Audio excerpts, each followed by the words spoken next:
Hello friends, I am back for my next installment of Stephen King Halloween. And this week we're going to do the 1985 movie Silver Bullet.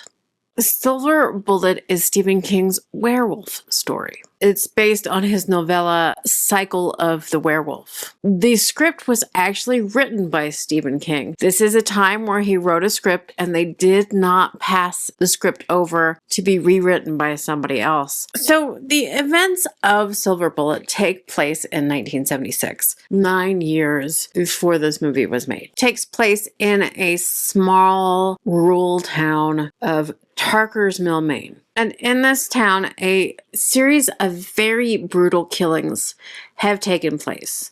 And they can't figure out who's doing it. For some reason, they still think it's a man, even though it looks like these people were have claw marks and everything on them. And a paraplegic boy, Marty Kozla, suspects it might be something different than a human being. It might be some animal of some sort. He believes it could be a werewolf. And Marty, along with his sister Jane, hunt all over the town for the man they believe is actually a werewolf. This movie is directed by Daniel Attias, and this is the only ever theatrical release that he ever directed. He does go on to be a television director, and he directs shows like Alias and The Wire. I mean, he still directs today, but for some reason after Silver Bullet, he just never directs a feature film again. So Marty, the paraplegic boy, is played by Corey Haim.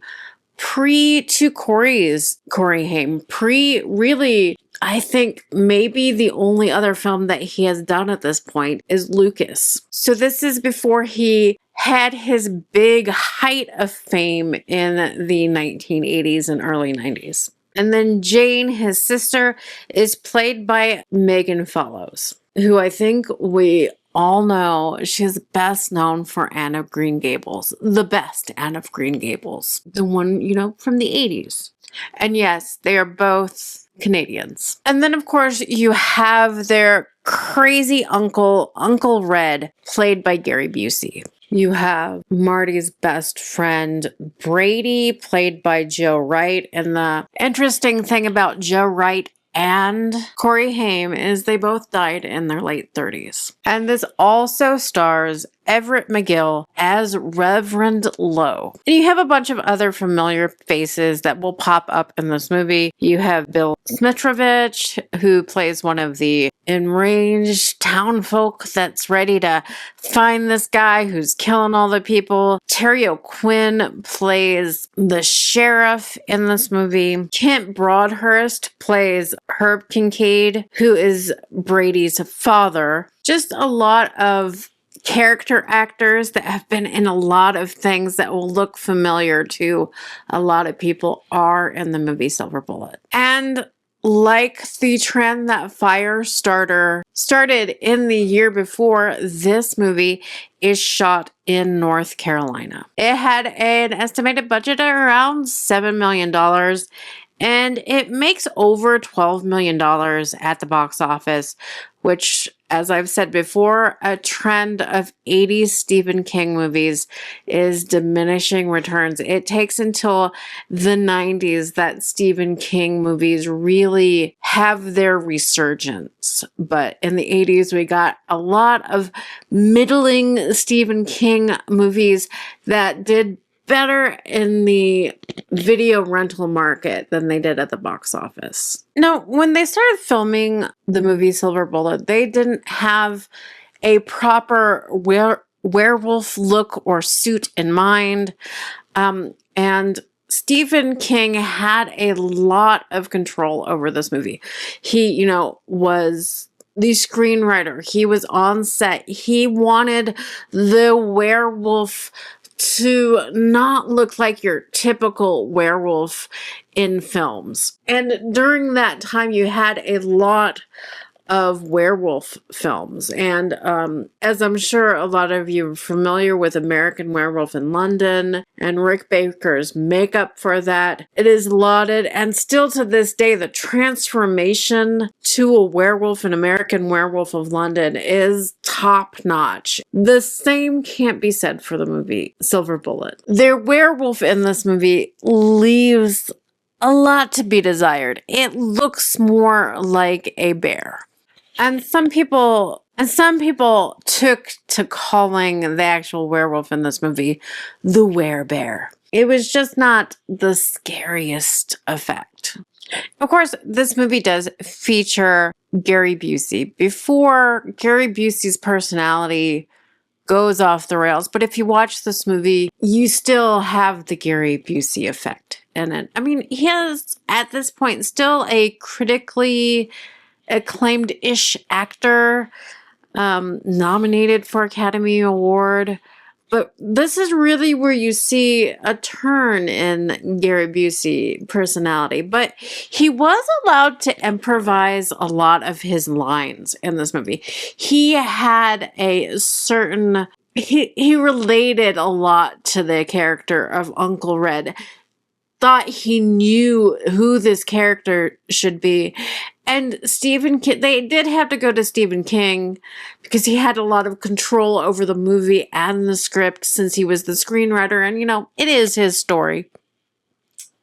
And he actually approved the Gary Busey changes and ad-libs. And they would do shots of this movie where he would do the actual lines in the script and then let him ad-lib scenes, and filmed both of them. And in the daily screenings, everybody agreed that Gary Busey's ad-lib lines were better. So a lot of Gary Busey stuff is ad-libbed in this movie.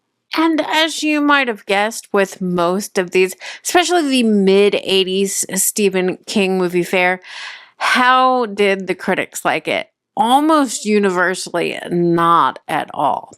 With one exception, Roger Ebert gave it 3 stars. Roger Ebert gave it 3 out of 4 stars. And he gave it that because he admitted that he thought the film was a parody of the novella of Stephen King's that it is based on. He admitted that it's not a good movie, but he thought looking at it from the parody perspective that it would make it clever, and he admitted he actually enjoyed watching it. And just so you know, this is not a parody, was never intended to be a parody, and he was wrong on that point. Nobody was looking for this to be a parody of a werewolf movie. The only thing that critics thought was bearable in this movie is actually Gary Busey's performance, which is probably the best part of this movie. As for me, what do I think of Silver Bullet? Silver Bullet, I think, is just a forgettable Stephen King movie. I watched it on video when it came out in the mid-80s. It was okay. It was okay then. Rewatching it now, it was okay. This is probably the first time that I have seen the movie since I originally watched it also. I mean, it's middling Stephen King fare. It is there. It is a movie that was made. The interesting parts of, Stephen King, who had hated so many of his movies that were produced before, thought they were boring and everything.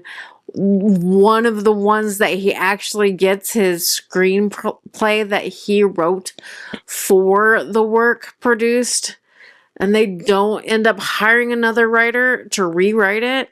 His is kind of middling and boring like the ones he didn't like as well. And I think that is really reflected in the box office. But it did It did okay in home rental markets at the time. I don't really know how Silver Bullet is remembered today. It's not one that you really hear a lot about. It's really interesting. It has Corey Haim in it before he became such a teen idol at the time. It's before The Lost Boys. It's before Corey Feldman, and Corey Haim in all of their movies. So that's interesting to see. But besides that, it's just there. And I've said it before. Being boring or a movie that's just there is like the kiss of death for any movie, and probably any filmmaker who makes a movie. They would rather you just outright hate the movie and just be passionate about your hatred for the movie than have a or boring movie. And Silver Bullet for me falls in those lines. But if you're a big Silver Bullet fan, let me know. Let me know what you really love about this movie. Or is it a bit of, do you like it because it's a bit of nostalgia for you? Because a lot of us like a lot of movies that we saw growing up. And they're very nostalgic for you. And then you watch them when you get older and you're like, oh, this is not that good. Or you watch them from a nostalgic lens and you still have fun in them. Is Silver Bullet one of those movies for you? Or are you just like me that just found it one of those boring Stephen King movies that came out in the 80s? Because there was a lot of them in the 80s. To the point where when Misery came out in the early 90s, it was shocking how good that movie was. And I'm not talking about Stand By Me. Of course, Stand By Me in that time came out in the mid 80s. It is a Stephen King movie based on a novella of his. Stand By Me was the anomaly in the mid 80s and not the rule of Stephen King films. And it's not one of his horror movies. Stand By Me is a coming of age masterpiece, still watchable today as it was back then. But Stephen King horror movies in the 80s, especially when you get to the mid 80s, kind of just weren't well done, were boring, were just downright goofy. It's funny how you can get a really good director like Rob Reiner in to do a Stephen King movie, and it's just a different, it just ups the game of the film. And I blame that probably on the Dino De Laurentiis production of it all.